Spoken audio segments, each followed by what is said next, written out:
Chapitre 3. Comprendre le sens de la maladie. La première fois que j'ai considéré ma santé autrement que d'un œil clinique, c'est grâce à une fièvre de cheval qui me clouait au lit depuis 48 heures. Tout naturellement, j'ai consulté un médecin. Au moment de prendre congé, il m'a vu grimacer en enfilant mon manteau. Je ne lui avais pas parlé de la douleur à l'épaule qui se réveillait à chacun de mes mouvements.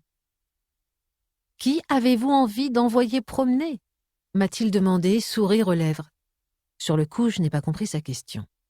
Je ne voyais aucun lien avec ma fièvre et encore moins avec la douleur qui me handicapait. Il m'a alors expliqué que plusieurs de ses patients souffrant d'un mal à l'épaule avaient comme point commun d'avoir tous envie de ruer dans les brancards d'une personne de leur entourage. Un sentiment qui trouvait écho en moi. Nos relations avec nos proches auraient-elles un impact sur notre santé ? Mon médecin m'a ainsi recommandé de travailler sur mon rapport avec la personne qui occupait, à ce moment-là, tout mon esprit. La deuxième étape a donc été d'aller voir une psychothérapeute à raison d'une séance par semaine durant près d'1 an. Aussi incroyable que cela puisse paraître, la douleur s'est estompée progressivement, puis a totalement disparu, et ce, sans l'aide d'aucun médicament. Sur le coup, je ne me suis pas rendu compte des processus à l'œuvre. Mais cet épisode m'est revenu à l'esprit lorsque la double hernie discale a fait son apparition. La solution s'imposait désormais d'elle-même. On pouvait guérir en considérant autrement l'origine de nos maladies. Le cycle des maladies. Parmi les cycles qui s'imposent tout au long de la vie, la maladie est le plus fréquent. Malheureusement, on ne prête pas assez attention à cette récurrence. Pire, tomber malade ne nous étonne plus. Angine, rhume, gastro, migraine, constipation, inflammation, asthme, mal au dos ou cystite. Et si le retour de ces pathologies n'était pas dû au hasard ? Et si, comme pour les épreuves, ce cycle infernal avait un sens ? Lorsque nous nous retrouvons alités, souffrants, nous pensons être sensibles à certains microbes et bactéries ou avoir attrapé un des vilains virus qui circulent. Le froid, des épidémies ou encore des prédispositions familiales nous feraient tomber malades. D'ailleurs, les médecins de famille constatent souvent que la plupart des pathologies dont souffrent leurs patients réapparaissent. De quoi se sentir démuni en observant que si les médicaments parviennent en général à calmer la crise, ils n'empêchent pas le mal de revenir. Comment faire pour l'éviter ? En analysant nos différentes réactions face à la maladie, j'ai observé que l'on traitait notre corps avec négligence. Considérons par exemple nos maux de tête, l'une des affections les plus courantes. En général, notre première réaction est de se dire « ce n'est rien, le mal va passer tout seul ». Puis, si la douleur persiste, on prend un antalgique. Établissons un parallèle avec une voiture dont le signal rouge des plaquettes de frein s'allumerait, indiquant qu'elles sont usées. Si on réagit comme nous le faisons pour notre mal de tête, ça va passer tout seul, alors on ne change pas les freins et on court droit vers l'accident. Deuxième étape, on prend un médicament qui éteint la douleur sans en soigner la cause. Pour notre voiture, c'est comme si on débranchait le voyant rouge qui alerte sur un mauvais fonctionnement. Supprimer le signal lumineux n'empêchera pas la voiture d'aller dans le mur puisque le problème de frein persistera. Dans notre exemple, la voiture, c'est nous. Cette comparaison démontre 2 choses. La première est que l'on s'occupe mieux de notre véhicule que de notre corps. On a fait changer les plaquettes de frein, alors qu'en ce qui nous concerne, on a juste évacué le symptôme. La seconde est que l'on s'inquiète des effets plutôt que de s'intéresser à l'origine du problème. Les remèdes, qu'ils soient chimiques ou à base de plantes, ne font que débrancher la petite lumière rouge en annulant les symptômes. Par exemple, si je contracte une angine bactérienne, on va me donner des antibiotiques. Si je souffre d'un blocage au dos, on me prescrit un myorelaxant.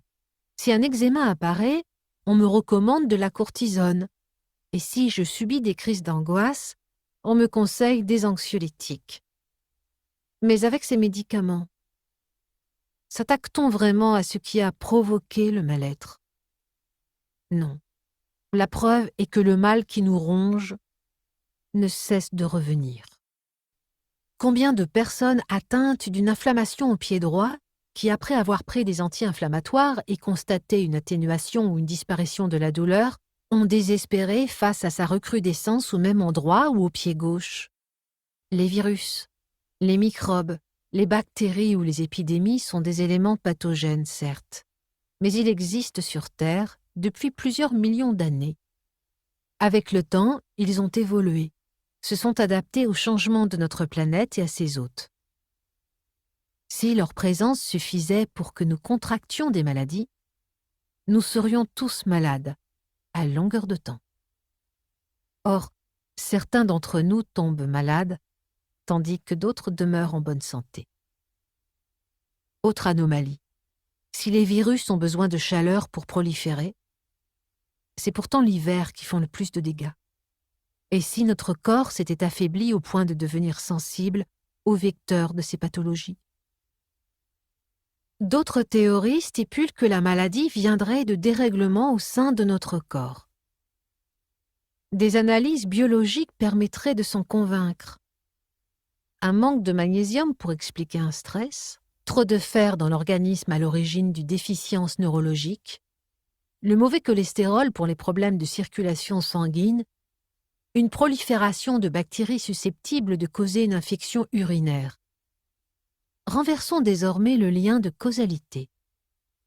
Et si la fluctuation de ces molécules n'était qu'une conséquence, alors l'affaiblissement de notre corps générerait ces dérèglements.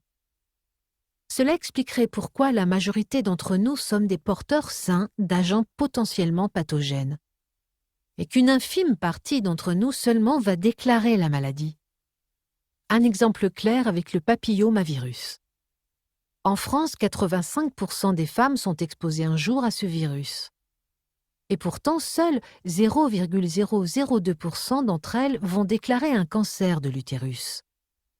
Concrètement, pourquoi seulement 527 personnes vont possiblement être touchées et pas les 31 millions de femmes françaises exposées au virus? La présence du virus dans le sang ne déclenche pas pour autant la maladie. Pourquoi seules quelques-unes vont le développer? Ici encore, nous pouvons faire la même hypothèse, un corps affaibli. Une autre cause de nos maladies récurrentes serait liée à notre alimentation. Si nous mangeons trop gras ou trop sucré, non seulement l'indigestion nous guette, mais nous risquons le surpoids, voire du diabète. Dans ce cas, l'excès semble être le facteur aggravant. Mais alors pourquoi certains d'entre nous mangent-ils plus que de raison? Qu'essayons-nous de combler en dévorant plus que nécessaire? Notre corps ne chercherait-il pas à compenser un affaiblissement de l'organisme en puisant l'énergie là où il est sûr d'en trouver? Le sucré, l'alcool, les aliments gras? Penchons-nous maintenant sur la manière dont nous réagissons lors d'une souffrance. Par exemple, lorsqu'un enfant tombe et s'écorche les genoux, ou quand un homme déclare une violente sciatique, en lien avec une hernie, au point qu'il n'arrive plus à bouger. Ou encore lorsqu'une femme apprend le décès d'un proche, que son cœur se serre, qu'elle suffoque et qu'elle déclare aussitôt un eczéma brûlant. Enfin, quand une étudiante échoue à un examen, que ses vertèbres et son cou se crispent et provoquent un torticolis, quelle que soit l'origine de la souffrance, nous voyons qu'elle génère des douleurs physiques. Que se passe-t-il ensuite dans notre corps et dans notre esprit? C'est à cet instant que notre mental entre en jeu. Il s'active pour nous protéger de la douleur. Il va chercher par tous les moyens à faire disparaître ce mal qui s'est inscrit dans le corps et qui nous fait souffrir. Ainsi, l'enfant va voir sa mère en pleurant, qui va désinfecter ses plaies, poser un pansement, puis lui donner un baiser et le convaincre qu'il n'a plus mal. Celui qui se plaint d'une sciatique va consulter un médecin pour se voir prescrire un anti-inflammatoire. Un psychiatre ou un psychothérapeute aidera notre dame endeuillée à aller mieux et la cortisone apaisera son eczéma. La dernière se tournera vers un kinésithérapeute ou un ostéopathe pour soigner son torticolis. Que peut-on retenir de ces exemples? à coups de médicaments et de thérapeutes, voici le message que nous délivrons à notre corps. Tu t'es trompé. Tu ne souffres pas. Et pourtant, la chute, le déplacement d'un disque intervertébral, le deuil et l'échec sont bel et bien là. En nous aidant à fuir une situation qui nous fait mal, notre mental nous éloigne paradoxalement de ce qui nous permettrait de trouver la solution.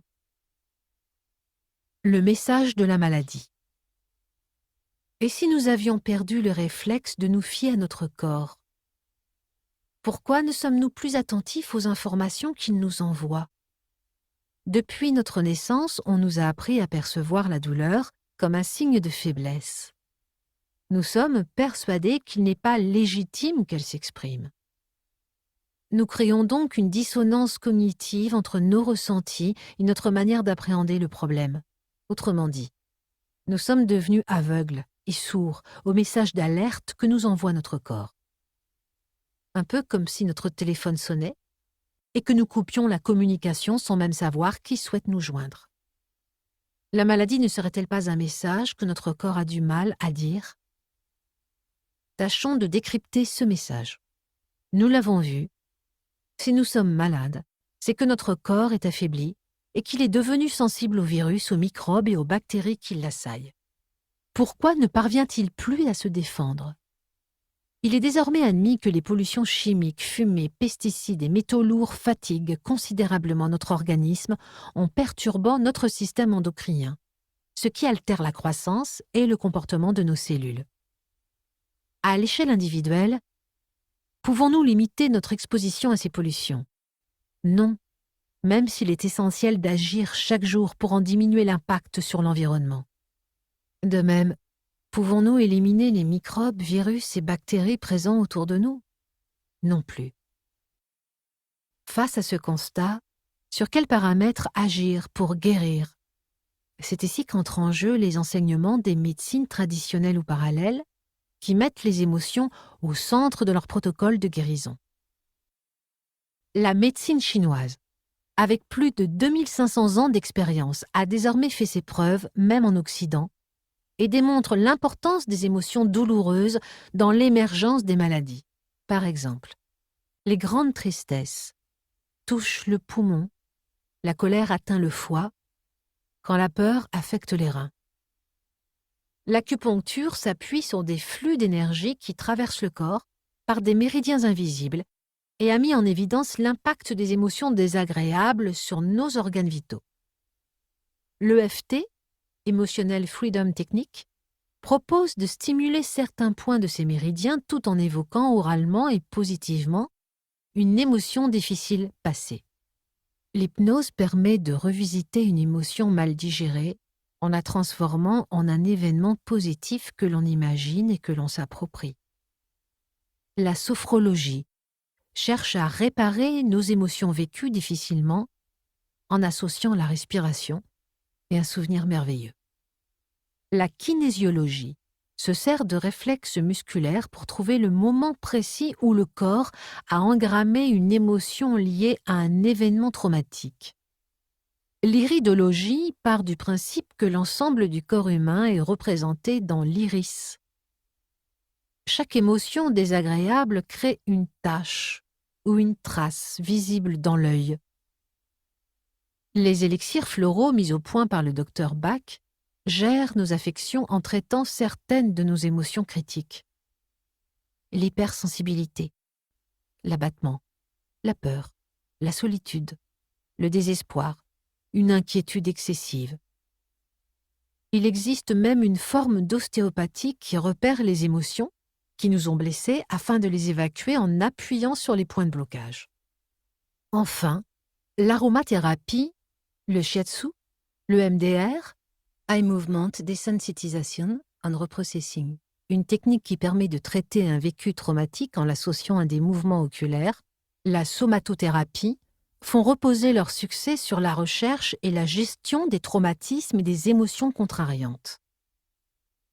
Le corps est le réceptacle de nos troubles émotionnels. Par le biais de la maladie, Notre organisme nous envoie le signal positif que l'on est capable de décoder ces troubles et de s'en débarrasser. Physique et émotion ont un lien. Chaque émotion difficile, perçue dès la vie prénatale, aurait un impact sur notre organisme. La contrariété, la colère, l'abandon, la culpabilité, l'humiliation, la honte, l'injustice, la tristesse, le rejet, la peur, la trahison, toute blessure émotionnelle créerait une sorte de nœud dans notre corps qui bloquerait l'énergie circulant dans nos cellules. Lorsque nous sommes jeunes et en forme, la plupart d'entre nous avons suffisamment de force pour compenser ce blocage. Mais avec la pollution, la fatigue, le stress et les années qui passent, l'organisme est moins apte à contourner le problème. En conséquence, lorsqu'une émotion désagréable réactive les premières blessures émotionnelles, notre corps affaibli laisse la voie libre à la maladie pour se déclarer. Bien sûr, prendre des médicaments est indispensable pour atténuer la douleur et empêcher la prolifération des agents pathogènes. Mais si vous souhaitez éradiquer définitivement le mal, ayez désormais conscience que votre corps attire votre attention sur une ancienne épreuve qui n'est pas réglée, ni même parfois conscientisée. Autrement dit, votre organisme n'est plus apte à faire face seul à ce nœud et il vous demande de l'évacuer. Au cours de mes ateliers, je rencontre souvent des participants qui m'affirment « Le problème n'est pas émotionnel, j'ai vraiment mal ». Il ne faut pas confondre cause et conséquence. L'émotion difficile a provoqué un dysfonctionnement de vos cellules qui a permis à la pathologie de s'inscrire en vous. La maladie est donc là, bien réelle. D'ailleurs, si vous procédez à des examens médicaux ou des analyses biologiques, vous décèlerez une inflammation, des bactéries, un virus ou une déchirure musculaire. Le corps exprime son mal-être à travers une maladie très concrète. Mais alors pourquoi ne pas se tourner vers la psychiatrie, la psychologie et la psychanalyse? Ces thérapies s'intéressent pourtant à nos émotions. Et nous y avons recours pour nous aider à dépasser des névroses, vaincre nos dépressions, gérer notre stress, avoir confiance en nous, évacuer nos phobies ou nos souvenirs malheureux. Or, on ne se tourne jamais vers elles pour traiter une douleur physique, une sciatique ou un torticolis par exemple. Et encore moins lorsque nous souffrons d'un symptôme biologique comme un rhume ou une diarrhée. Elles nous seraient cependant fort utiles, mais nous les délaissons, car nous n'avons pas appris à faire le lien entre la maladie corporelle et nos émotions. Et pourtant, c'est dans ce lien, avec nos émotions, que se trouve la clé. Philippe Bobola, docteur en physique, biologiste, chercheur sur le cancer, anthropologue et psychanalyste, étend même l'impact émotionnel aux problèmes génétiques. Pour lui, il est vraisemblable que les maladies génétiques s'expriment en un foyer émotionnel. On parle de familles où les femmes ont un cancer, d'autres où les hommes ont un diabète. Or, généralement, il suffit d'enlever cette croyance pour que le cycle s'arrête, me dit-il. L'impact émotionnel est donc si puissant qu'il pourrait s'exprimer de génération en génération, édifiant. À ce titre, je me souviens d'une femme d'une quarantaine d'années dont la vue diminuait sévèrement.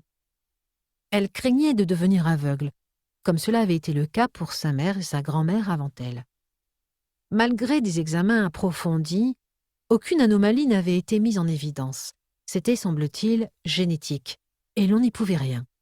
Elle a alors entamé auprès d'une thérapeute, Michel Duhamel, ce qu'on a coutume d'appeler une constellation familiale, une technique de gestion des conflits transgénérationnels qui se pratique en thérapie de groupe. En complément, elle a conduit une recherche poussée sur la généalogie de sa famille, et tout s'est éclairé. Elle a été stupéfaite de découvrir que 200 ans plus tôt, une de ses aïeules avait été témoin à l'âge de 4 ans de l'exécution de l'ensemble de son village par les troupes de Napoléon III. Traumatisée, cette petite fille a sans nul doute souhaité de toutes ses forces ne plus jamais voir ça. Ici se situait la clé pour la délivrer du mal qui la touchait. Ne plus jamais voir. Voilà l'information émotionnelle capitale qu'elle avait transmise à sa descendance.